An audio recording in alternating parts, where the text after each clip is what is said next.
Major funding for this series has been provided by the Alaska Humanities Forum, the National Endowment for the Humanities, and the University of Alaska Southeast, with additional support from the State of Alaska Department of Health and Social Services and Sea Alaska Corporation.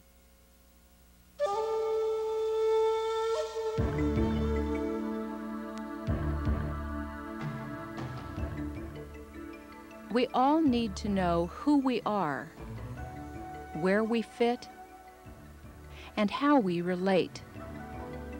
To do this, we communicate with each other. But communication is always approximate and never perfect. It is hindered by our differences, our experiences, our cultures. In this series, we examine miscommunication between people so we can better communicate across cultures. Our presenter is Father Michael Olexa. Thank you. Well, I'd like to welcome all of you to the third in our series on cross.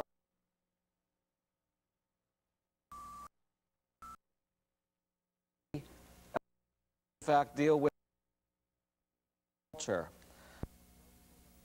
The world based on reading and literacy and schools and written documents. And then the culture that's been around much longer. The culture of the traditional societies who taught their children how to be human beings by oral traditions passed down from generation to generation over a period of probably something like 900,000 years. In our first episode, we discussed the literate global society and its origins, how city life and writing and schools and written laws came to dominate a certain, at first, very small section or segment of the human population, but how over the last 5,000 years, this small minority has come to dominate the globe. And their institutions, their ways of doing things, their ways of playing the game of life have come to become the one accepted, modern, global way human beings are expected to live in the 20th, going into the 21st century. Characteristics of that culture are listed here to your right. Our culture, the global literate one, what I refer to as the basketball game that we play, is based on a notion that knowledge is essentially objective. It's stuff that you can see, point to, measure, quantify. You can deal with in numbers, statistics. These are the facts. It, however, deals with so much information that there's no way for any one human being to digest it all. We don't realize nowadays how recently that has developed. In the late 16th century, Philip II, the King of Spain, inherited the throne of a massive empire, a good chunk of Europe, a few colonies in Asia, and then, of course, all of Latin America, under his rule. And his dad left in his will plenty of money for Philip to build himself a magnificent palace. But Philip was short and sickly, crippled with gout. Huge marble sweeping staircases were not what he dreamed of when he went to bed. He had to be carried around in a sedan chair or on a litter. And so he spent the money building a kind of university monastery complex near Madrid called El Escorial. And at El Escorial, Philip II ordered a library to be constructed. And he ordered that all the books then known be gathered and put in his library at El Escorial. And you know, that library with all the books then in existence, all the books in print, although most of them weren't literally published by movable type, filled a library smaller than a high school gymnasium. That's only 4 centuries ago. Our local library in this town is much bigger. We know so much more. Writing enables us to record more and more facts, amass treasuries of data, of information, of facts. And then we say to our children, you can't possibly learn everything. You've got to pick one area, one sliver of reality and concentrate on that, be it science or music or mathematics or even schooling. And accumulate enough information so that you have a marketable skill and can earn a living in the workforce in this global society. The goal of life, the way you win the game, is when you maximize your leisure time and minimize your labor time. And only people with enough money can take plenty of days off, take long and extended vacations, and have a good time, have a good life by this criterion. And people who have to work hard just barely to meet the necessities of their daily life obviously are going to have lots of labor and less leisure. They lose the game. They're not considered winners in our global society. So this literate global society is essentially a secular one as well. Its focus is on having a good life here and now on this planet today. That's a very new way of seeing life and understanding it. Traditional societies see life more intuitively, one could say even poetically. And because of this, they have an educational system, to be sure, not very much similar to what we've got today, because adults, any adults, have the responsibility of passing on the eternal truths by which human beings should live their lives. The eternal fixed realities that don't change from generation to generation. Those realities that everyone knows in our society, because all human beings know these things. The right way for human beings to behave, to relate to each other, to the spirit world beyond, and to the natural world all around them. And this information is passed on from generation to generation by the telling of the stories that contain the archetypes or the models for appropriate behavior. And one becomes a human being, which is how you win this game of life. One becomes a real person only to the extent that one lives by those models, those archetypes, those paradigms that were established in the beginning, at the other end of our timeline in our second talk. This is an essentially spiritual way of understanding human life and the human place in the universe. Now, both are correct. We can all identify with both sides of the card. We can all say there are certain aspects of both cultures that we all need and accept. The great tragedy is that in the written history of the world, these two views of life have been in violent conflict. And if we just think of the history of our own hemisphere, it's quite obvious that when the global, what would become the global, but was certainly literate, more scientific, what is often called Western culture, arrived 1492. There was a violent conflict between the intruders, the explorers, the conquistadors, and the indigenous peoples of the Americas. This clash, in other words, that we want to talk about this evening has a 500-year-long history, the first 300 years of which are characterized by a deliberate policy of either enslavement or extermination. That's something we just have to admit. You and I were not on the stage during that drama. That means neither you nor I are responsible for what happened 500 years ago, 400 years ago, 300 years ago. In fact, we can't really be responsible for what our grandparents did, or our parents, or for that matter, our children. We're not in control. But we have to admit that we have entered the stage of North American life at a particular time in the history of this hemisphere, and that we're not the first ones to arrive. The story began before we appeared on stage. And we have to know what that story was, what happened in Acts 1, 2, and 3, even though we only appear on stage during Act 4. Now, in Act 1, we have this violent confrontation. Throughout the American continent, the literate society, assuming itself superior, set about deliberately exterminating hundreds of thousands, even millions, of traditional people. And it didn't just happen in the Americas, it happened all over the world. When the local people were pretty much exhausted, slaves were brought in from Africa to make up the labor force. That's the history of this hemisphere. I'm not to blame for that. None of us in this room are to blame for it. I don't mention these sad statistics to make anyone feel guilty or depressed. We just have to say, that's what happened. There's no denying it.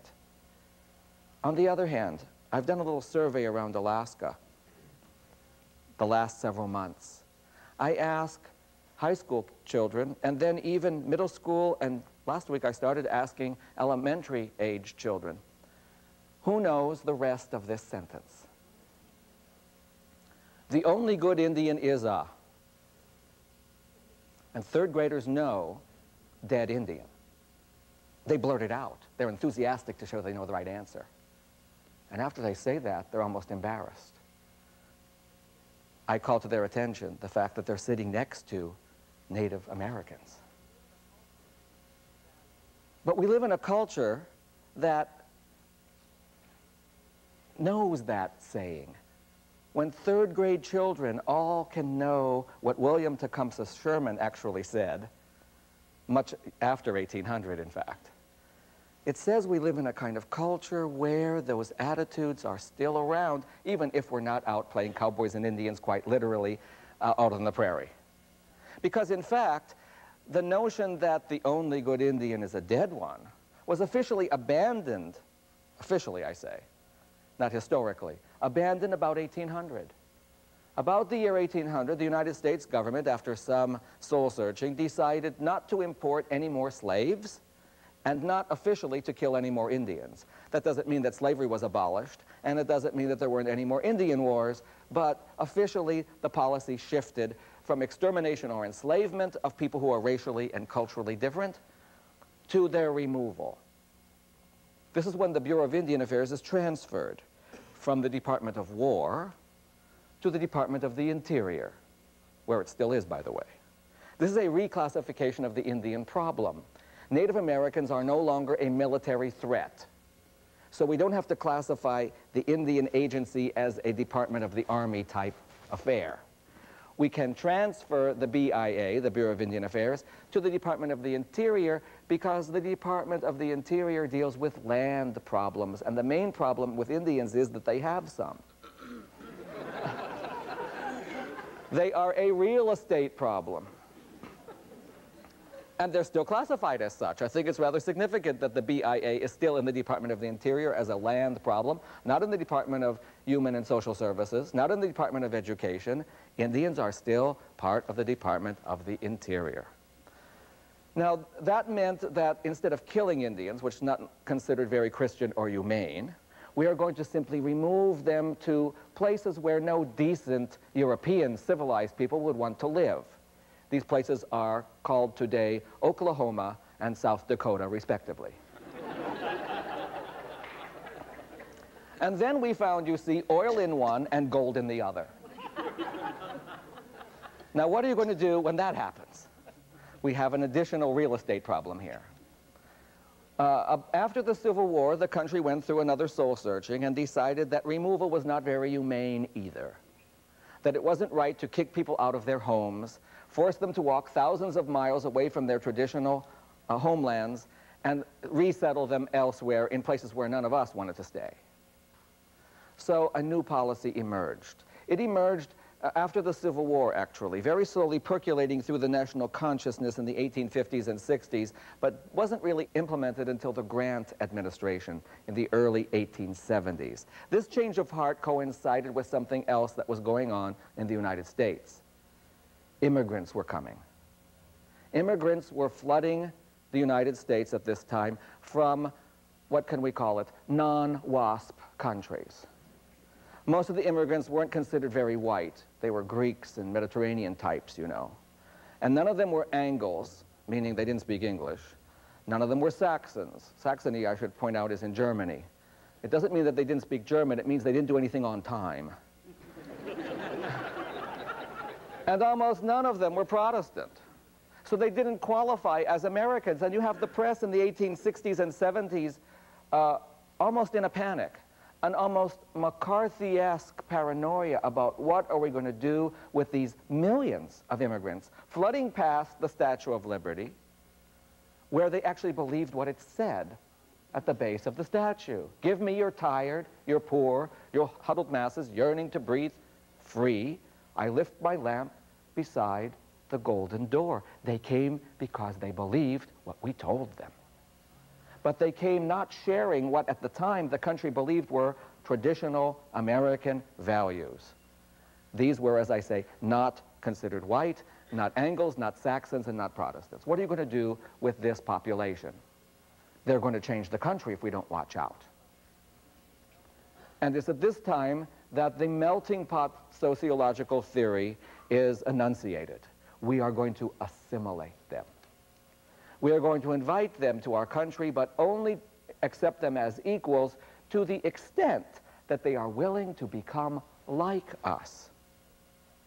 We're going to teach them English. We're going to teach them to do things on time. And we'll convert them to the right religion if we have the time. And we should be quite honest about this.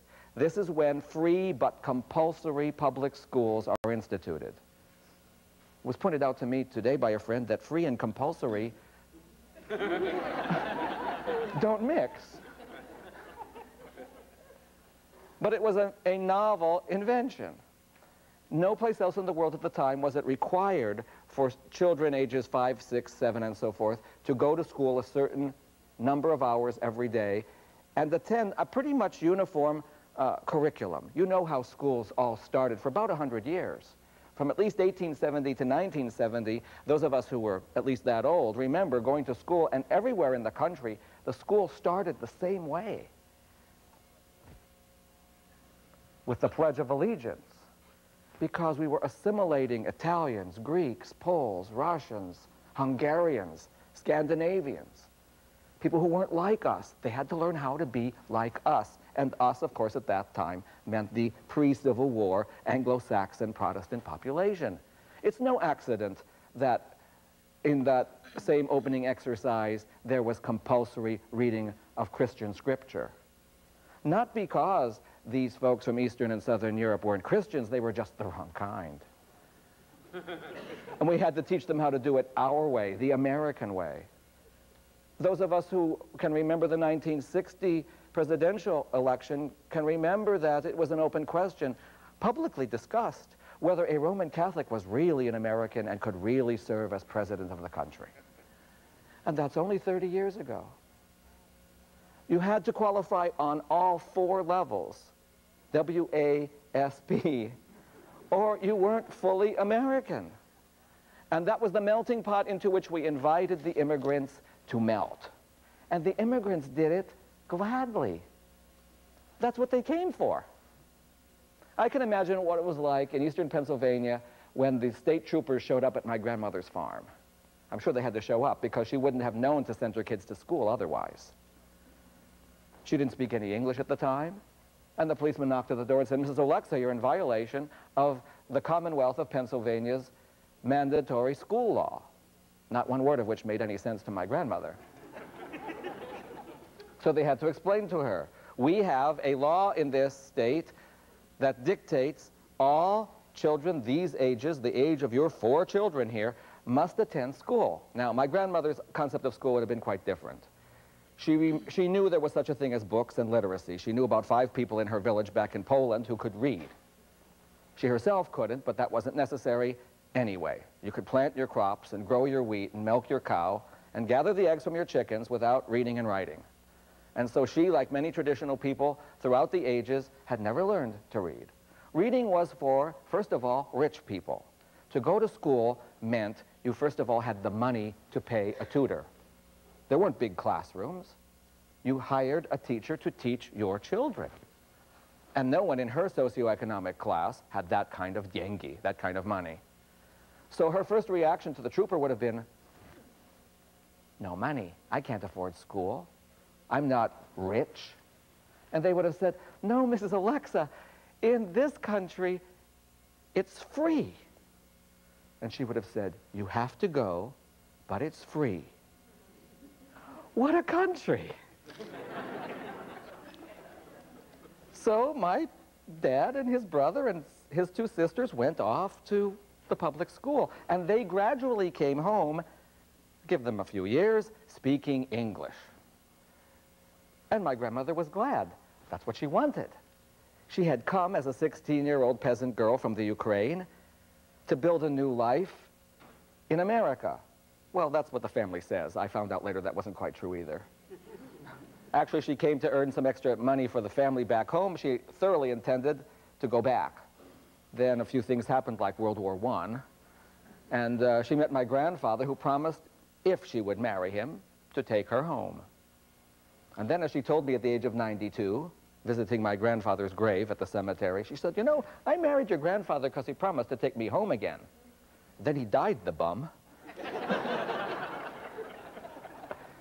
But she spent 67 years as a widow and raised those kids.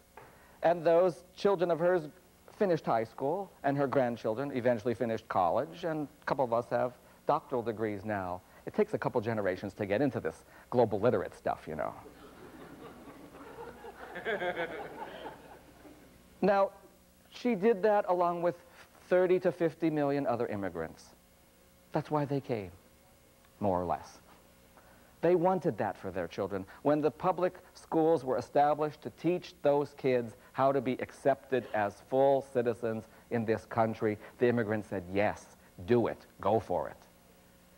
Besides, if the immigrant family in America, the Italian American, the Greek American, the Polish American, if they no longer speak their ancestral language, they're still a Poland, they're still a Greece, they're still an Italy. You can go back.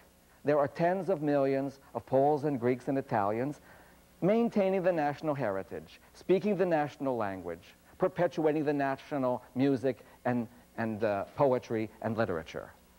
It's not on your shoulders to preserve it. And this is where the great divide comes between the immigrant experience and that of Native Americans. Native Americans had exactly the same policies imposed on them. When Dr. Sheldon Jackson came to Alaska in the 1870s, he brought with him this national rethinking about how to treat racial and cultural minorities. We are not, he wrote, going to have any Indian wars in Alaska. And aside from the bombing of a couple of Tlingit villages, Kekenangoon to be particular, we didn't really have too much military violence against Native Alaskans in the Alaskan territory. He also said we are not going to have reservations. We are not going to move these people off their lands and push them off into the Arctic somewhere. We are going to assimilate them. We are going to teach them to be like us, speak our language, wear our clothing, eat our food, and get jobs in our factories, farms, and transportation industry. That's our goal. We have to admit it's a step up from extermination and removal. But the Native Alaskans and the Native Americans in general were in a different relationship to this global society that was impinging or imposing itself upon them. For one thing, they had not gotten into any boats and sailed to any new continents. They had not decided to become something they already weren't. They hadn't ever seen the Statue of Liberty. And they hadn't made a decision to become a new nationality by sailing across an ocean and fitting into another culture. They were already here. They were overrun. They were conquered. But they hadn't immigrated. The second and perhaps even more important factor is this. Native Alaskans have, and Native Americans have the sense that if they lose their culture, if they assimilate, that culture becomes extinct. It's gone from the face of the earth. There's no old country to fly home to. It's simply gone. And so the sense of loss and the sense of grief at the loss of culture and language is much more intense among indigenous peoples around the world than among those who have immigrated to other countries and voluntarily sought to assimilate. There's a radical difference between the two. Now, when Dr. Jackson came to Alaska, he also decided to import a theory of education already underway in the lower 48. In the lower 48, during the Grant administration and the Johnson administration before that, there was a lot of trouble with the BIA. Well, actually, there was a lot of trouble with the BIA throughout history, but we won't go into that. The people who were sent to manage the Indians were usually political appointees. There was no Civil Service Act at this time, so that everybody, down to your mailman, got reappointed with every new election. And that meant that there was a lot of turnover in the federal services. It also meant that the kind of political supporter who got the Apache reservation as a political plum was not real high on the pecking order. The wages were low, the conditions were poor, and if you'd been the ward leader in South Chicago and got the vote out for President Grant and you were rewarded, you know, with an exile to the New Mexico territory, you might not be that appreciative. With the salaries as low as they were, and the conditions as poor as they were, and with the situation of being thousands of miles from the nearest sheriff, it wasn't long before all kinds of scandals, embezzlements, and that kind of thing percolated into the headlines of the country. Indians who were supposed to be getting food weren't getting the food. Native people who were supposed to be getting blankets or medicine weren't getting the blankets or the medicine. The wagon train going through town was benefiting from all of this, of course. And the BIA official may have been getting rich, but the job wasn't getting done. In 1870, or it might have been 1871, the Society of Friends, the Quaker Church, sent a delegation to the Grant White House, and they said, you know, Mr. President, we see this as kind of scandalous and it's kind of awful, but we have some experience working with Indian people. We have missions, you know, out there on the reservations too. Why don't you combine our mission work with the federal school program? Why don't you hire our missionaries to be your administrators and teachers? We'll teach the Native Alaskans and the Native Americans to be good, loyal American Christian citizens. Just pay us. Okay, said Grant, well, give it a try. And the Quaker Church got one reservation that year. Everything went smoothly. There were no great scandals, no big embezzlements. So they extended this policy of assigning various Protestant churches from the lower 48 different reservations. This was, by the way, also another nightmare because no church was satisfied with their territory.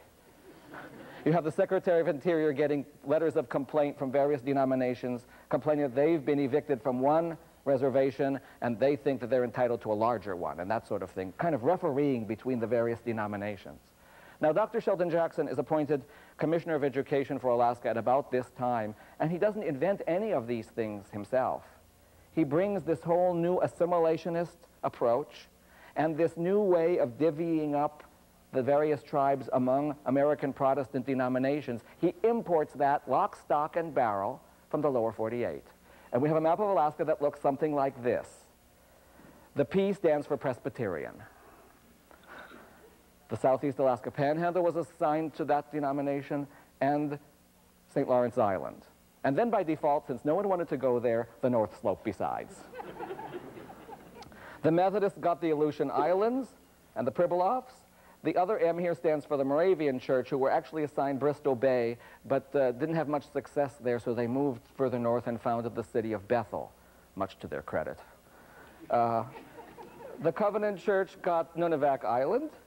The Lutheran Church got the Seward Peninsula. The Quakers have the Kotzebue area. And because they were already active coming in from Canada, the Anglican or Episcopal Church received most of the interior of Alaska, while the Baptist denomination got the end of the Kenai Peninsula, the northern Alaska Peninsula, and Kodiak Island.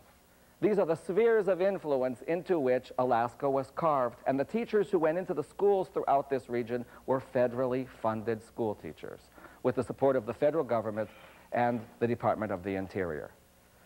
Notably absent, of course, is the Russian Orthodox Church that had been here a century already. They were not considered American. Think of the words, Russian and Orthodox. Doesn't fit. And of course, the Roman Catholic Church, which was sort of an un-American activity unto itself.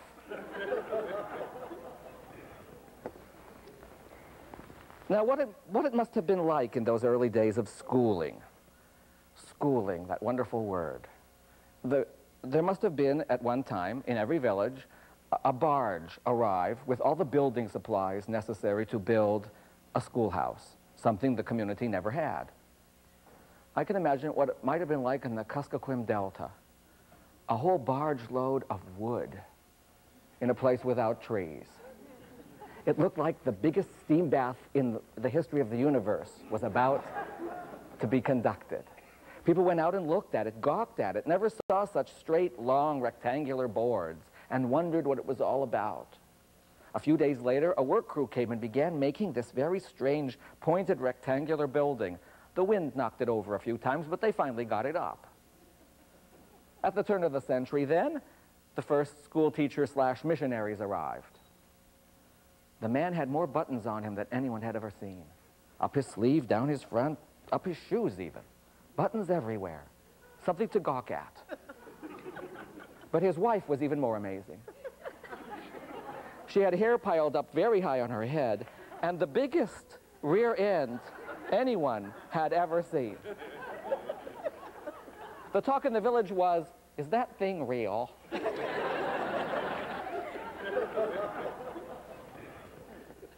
Then came the first day of school. No one knew what this word meant. These new, rather pale people, the lady with the big rear and the man with all the buttons, kept talking about school.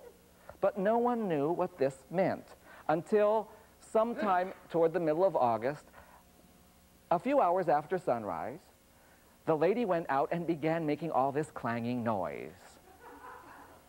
People came out and looked. What's all the racket? In fact, in Yupik, the first white people were named the Children of Thunder. And when asked why, they were told because everything they do is accompanied by so much racket. On that first day of a school, no one showed. No one knew what the noise was about. The teacher, very frustratedly, went around the village and grabbed every kid she could and dragged them into the pointy, rectangular building. They stepped on that wooden floor with caution, and they were placed in very hard and not very comfortable seats or benches in rows. It was almost like entering a spaceship, something from another world. The second day of school, nobody showed again, and the teacher had to run around the village and collect the kids until they got the idea that when the clanging started, it was time for a school. Of course, no one knew what time for meant either. And it gets increasingly confusing, you see, because she rings the bell a couple hours after dawn in August. She rings it at just about sunrise toward the end of October. And in December, she's ringing it in the middle of the night. And then you're always in trouble for being late for school. The children learn eventually, when the clanging starts, get there as quickly as you possibly can. They sit in their rows, their assigned seats, and the teacher speaks to them. The first day, this was national policy, the teacher would have announced the ground rules for a school. And the first one was, there will be no speaking of your native language on school property or during school hours. Of course, this announcement was made only in English. The kid in the front row turned to the next one and said, and would receive a very swift slap across his mouth. This produced for 50 years the stereotype of the nearly stoic and silent native child who sat on his or her hands and stared straight ahead throughout the school day. I've asked elders what it was like to go to such instruction. And they said, well, we used to play school during recess. How did you do that? Well, we'd sit in rows, and one of us would be the teacher. And we'd stand in the front of the others and go, sir, swish, swish, swish, swish, swish, swish. And then one of us, being a bright student, would raise our hand and go, sir, swish, swish, swish, swish, swish, swish. Swish, swish, swish, swish, swish, swish, swish, swish, swish. This was a school. For 30 years in rural Alaska, that was the school experience. People dropped out at a very early age. The initial relationship between the global literate culture and the local indigenous one was one of dependence. We know things, you don't. We understand things, you can't. We read things, you don't know how. But you depend on us, and we will teach you. That's how it is. We'll teach you how to be good, loyal Americans. We have wonderful pictures in the early school reports. A beautiful Eskimo woman in a parka and a fur coat, and she's labeled Eskimo, parentheses, uncivilized. And then the same woman with her hair cut, usually in braids, a calico dress, an apron, with a big grin. Eskimo, civilized. This is progress. Entire families are photographed this way for the school reports in the 1880s and 1890s, and all this wonderful progress is reported back to the BIA in Washington, D.C. But the basic attitude is, you depend on us, we will teach you. This produces, however, a good deal of confusion, as you can already imagine, and a great deal of frustration and anxiety in the whole community. For one thing, we live in a town, in a village, where one of the cardinal principles of human life is to relate appropriately to everyone else, to get along, to adapt, to live in harmony. And now there's this frustrated lady with the big rear, having tantrums on a regular basis, insisting that the children come to a school on time, and she's the only one with a clock. That's frustrating. When you go off to do your traditional subsistence activities for days or even weeks at a time, and then come back to a school, you're in trouble again. Where have you been? Well, I've been doing what we've always done for hundreds of thousands of years. We have to do these things because the 7-Eleven hasn't opened yet. If we don't gather wood, if we don't hunt, fish, and gather, we starve. So my family went to fish camp, spring camp, winter camp, and we need to do these things. But of course, you can only say these things in your local language, and the teacher is forbidden to learn that barbarian tongue. Talk about intercultural communications breakdowns. Now, this is frustrating, but it's also very confusing, because you want to do things in an appropriate way to get along with these people, but on the other hand, you have to do things the way human beings have always done them. This first generation becomes an entire generation of school dropouts. Almost no one in the first 30 years of schooling finishes the 8th grade. Almost no one. And when you talk to elders in most communities, they're rather reluctant to admit that they only finished the 3rd or the 4th, or at most the 5th grade in elementary school. They believe that this reflects poorly on them, that there was something wrong with them. But that's not the case at all. The whole system was somehow crazy. And if they left because they weren't learning anything useful, meaningful, or relevant, they were right. Then, eventually, give us 20, 30 years of schooling in our community, you wind up with 8th grade graduation. For the first time, some heroes have persevered through 8th grade. It took them 12 years, but that's all right. And we have a ceremony, and we say, your children, Mrs. So-and-so, have great promise. They should be encouraged to enroll in high school. Now, high school is a totally different thing. High school means sending your children thousands of miles away, entrusting them to the custody of these other people. It's not something you gladly and enthusiastically embrace. But little by little, kids want to do it. Teachers assure you that they're going to be all right. And the planes come and fly your children away, sometimes for only 9 months of the year, from August till May, but sometimes for years at a time, without ever allowing them to return. Now, those boarding schools, now fortunately a thing of the past for the most part, here in Alaska and the rest of the country, were run with greater control over the students than we exercise today over convicted felons in our correctional centers. Every moment of the day was regimented by the bell. You got up by the bell, you brushed your teeth by the bell, you took a shower by the bell, you went to class by the bell, you had free time by a bell, you ate your meals by the bell, you went to bed by the bell, and you got up again the next day by the bell. Your mail was opened, they read everything. At Wrangell Institute in 1972, the great concern was that the children might have some spending money the administration couldn't control. So they opened all the mail and confiscated all the money from home. They didn't keep the money. They kept accounts. Every child, down to the penny, had an account at the school store or treasury. Once a week, on good behavior, they could go to town 7 or 8 miles away. They could sign a requisition form. You have to do everything in writing in the modern world. We trained the children early. If you need toothpaste, fill out the form. If you need a toothbrush, fill out the form. It's your own money, but fill out the form. Now, the great concern was that if even a few pennies slipped through the school's control, these 7th, 8th, and 9th grade age children might buy bubble gum.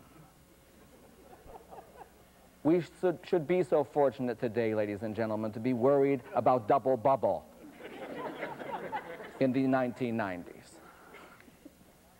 But this was the great concern: tobacco, snuff, and chewing gum.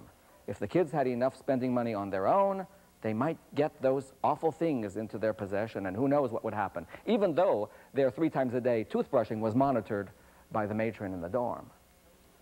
So those students endured a kind of penitentiary school experience, and this went on for another 30 years.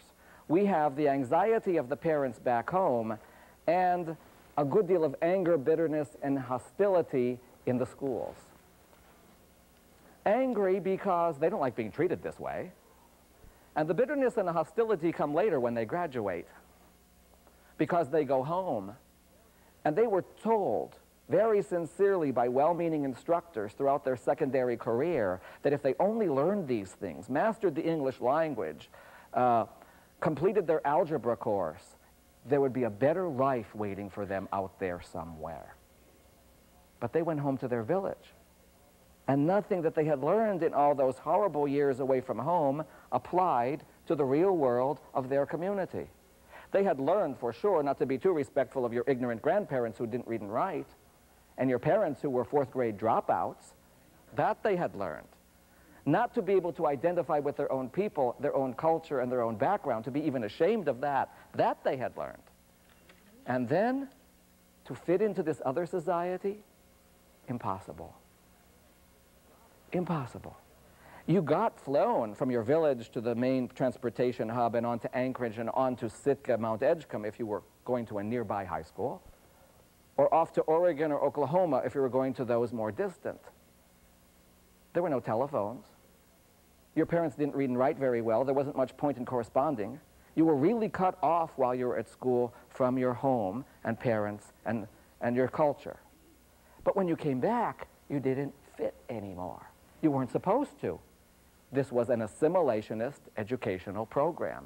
But you couldn't assimilate either. First of all, you weren't white or Anglo-Saxon, even if you'd become Protestant. So you struck out still 3 out of 4. And you didn't know how to live in that culture that you'd been exposed to. You saw people driving cars. You knew people bought houses. You understood that they had jobs and earned money and got a salary and paid their bills, but you had no idea how to do that yourself. You don't know how to rent a car or get a license. You don't know how to find an apartment and put down the deposit and all the game rules. You don't know how to apply for a job and fill out the applications and sit through the interview.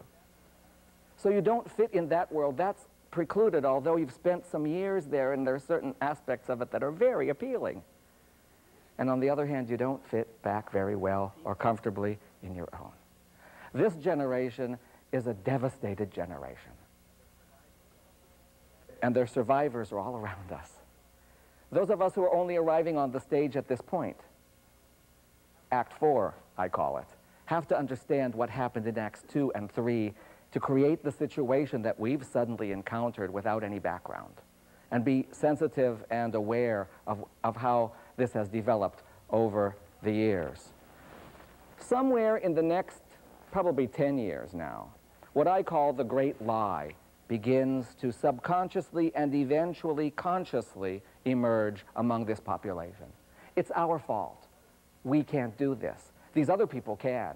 These white folk from Arkansas, they can get college degrees. We, locals, we can't do that. You know, my dad's a 4th grade dropout. I didn't make it through the 8th grade, and my kids, well, they're off to high school, but what good did it do?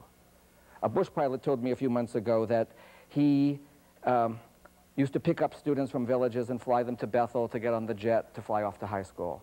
And then when they came home every year, he would pick them up at Bethel and fly them home to their respective villages. He said every year they were crying in both directions. And finally, after 4 years of this, they were coming home with their high school diplomas in hand. He said to these guys, every fall when you leave for school, you're crying. And every spring when you return from school, you're crying. Why? And they said, every fall we leave and we cry because We don't want to become white men. And every spring we come home and we cry because we don't want to be Eskimos. That's the position of this generation.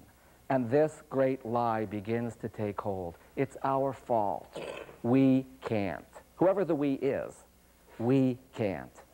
And once people begin to believe that, it's not very long, another decade, before that anger, bitterness, and hostility begins to erupt as antisocial and/or self-destructive behavior. Epidemic among indigenous peoples worldwide.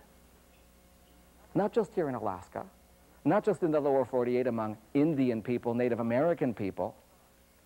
I take this chart from an article I read 12 years ago about rural Sri Lanka. This is the impact of the global literate culture on every traditional culture everywhere on the planet, wherever you go. Now, once we've reached this stage, the antisocial behavior, of course, is crime. The self-destructive behavior is drugs and alcohol and suicide, and also accidents. We shouldn't forget accidents. Accidents is the leading cause of death among indigenous Americans. But they're not accidents like fender benders on our local expressway. These are accidents resulting from mostly young males behaving in completely reckless ways.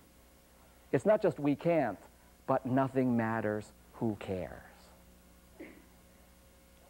That's the situation. Now, once we've reached this stage, we step in again. We hire experts, counselors. We set up programs. We appropriate money. We send in all the help we can to address these very genuine problems and needs.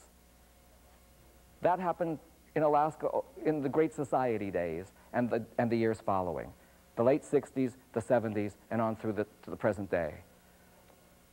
We can look at them up in the yellow pages. You know, we have a counseling service and a program to address nearly every social ill we can name.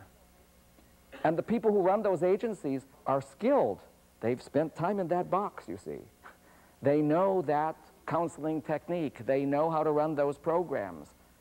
And we are them.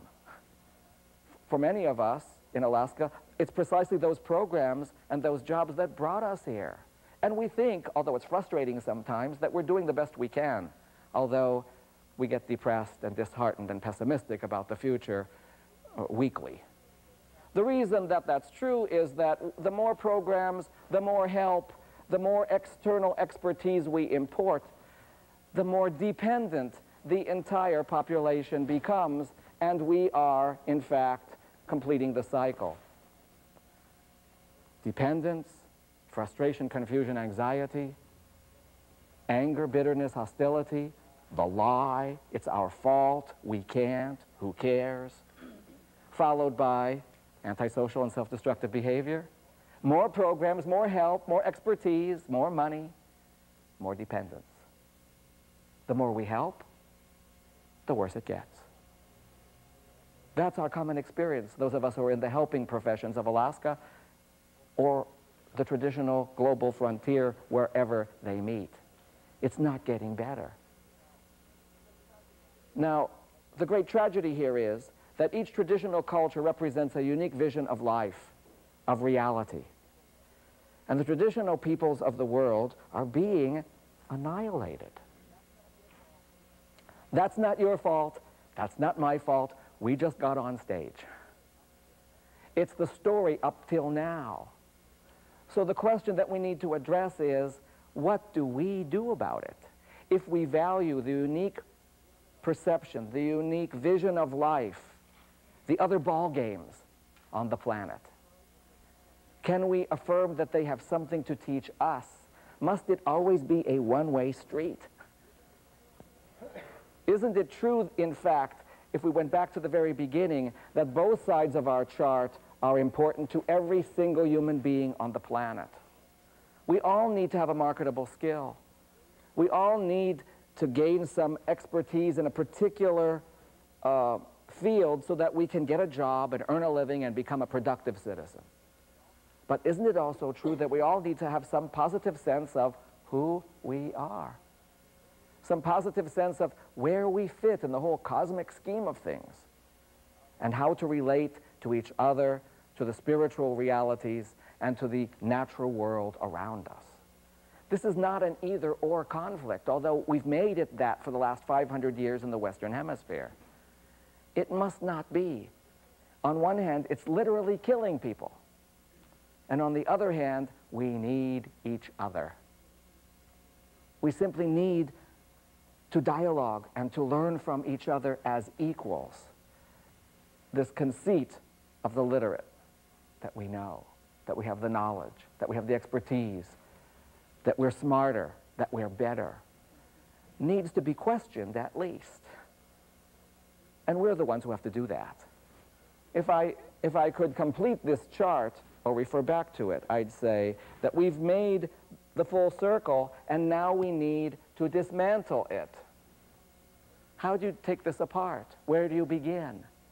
It seems to me we begin right where the cycle itself began, right here with the notion that traditional people need to depend on us for all our knowledge and all their know-how. Obviously, there are things that they can gain, that there's a benefit of. In fact, it's not all negative coming in contact with those people who can read and write, because they do bring things like modern medicine. They bring technology. They bring eyeglasses. They bring penicillin. They bring VCRs. It's not all terrible. It's not all bad. But on the other hand, we need to help them understand that, and we need to respect them to the extent that they can become once more independent human beings. By independent, I don't mean they should secede from the Union and declare a separate state. That's not it. That's been tried, actually, but it didn't work. This independence is of the spirit, of the psyche, of the intellect.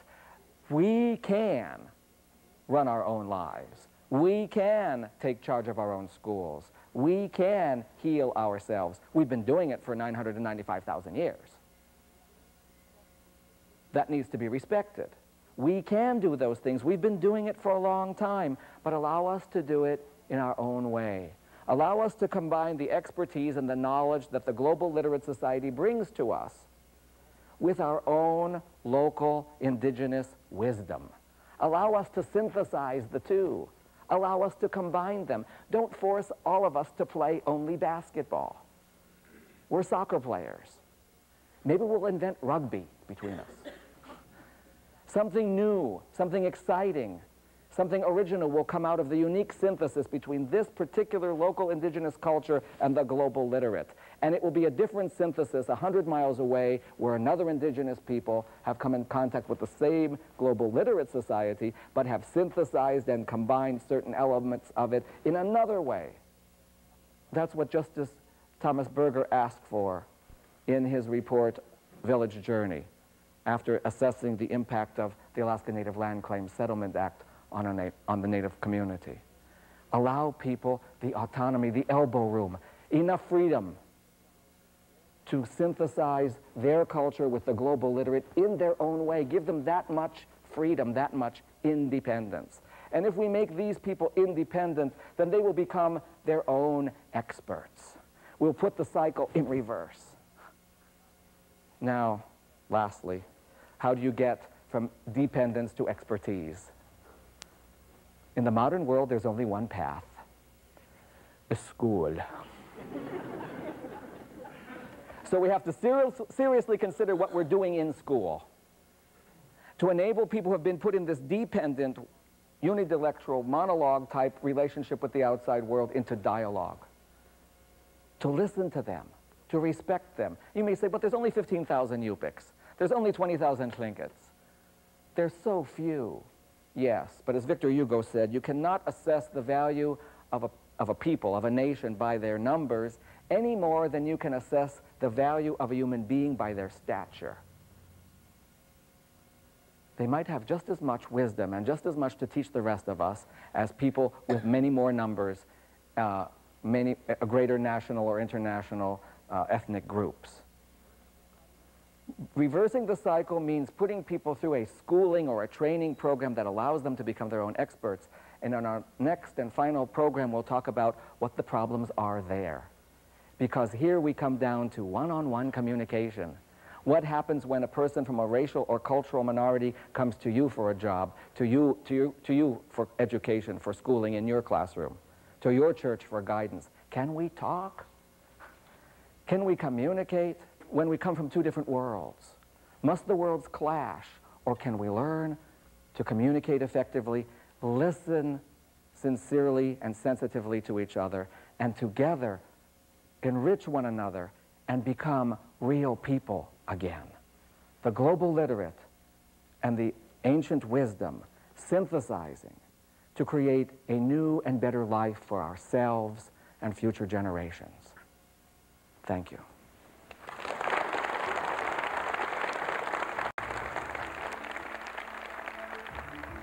Father Alexa has suggested several books and videos about cross-cultural communication.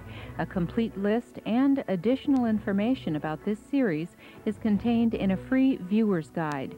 Write to Communication Guide, KTOO TV, Juneau, Alaska, 99801.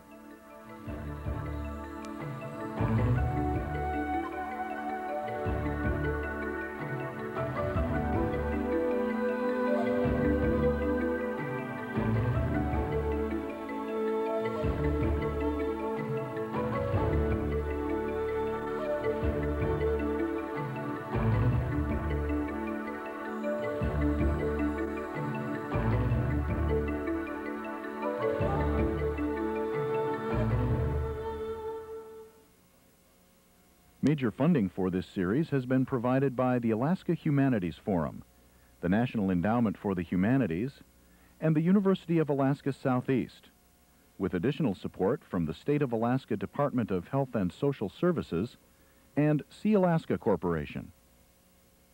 Video cassettes of this series are available for schools, libraries, and other educational institutions. For information, write to KTOO Videos, 360 Egan Drive, Juneau, Alaska, 99801, or call 800-870-5866. If you would like to take a class in intercultural communications using this series, contact the University of Alaska Southeast at 907-228-4545.